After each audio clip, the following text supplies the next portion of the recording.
Hinahibang No, kami no, sama. no, no. Sige.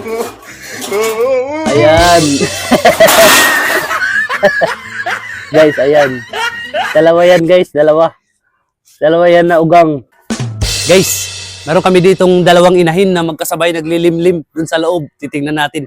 Halika. Teka lang guys. Tatanggalin na natin to.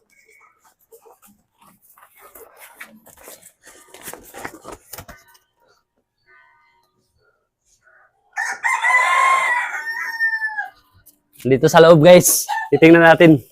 Teka lang.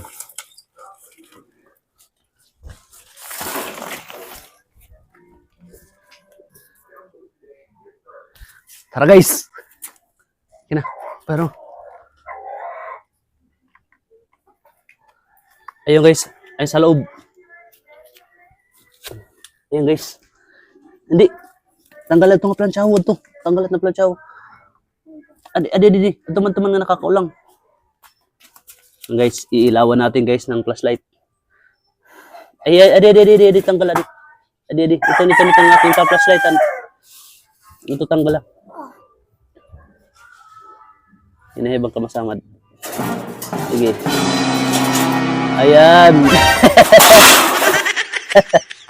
Guys, ayan. Dalawa yan guys, dalawa. Dalawa yan na ugang. Ano yan guys? Dati ganyan sila, pangalawang beses na nilang magsama dyan.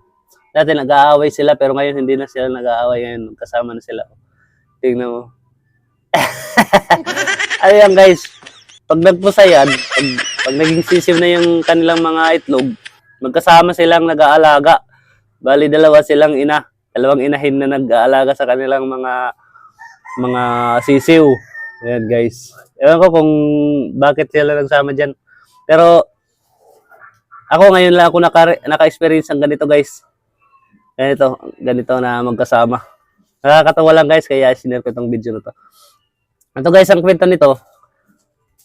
Bali, noong unang mga sisiw nila guys, yung dati yung naging sisiw na yung mga itlog nila, magkasama silang nag-aalaga sa kanilang mga sisiw, kasama nila.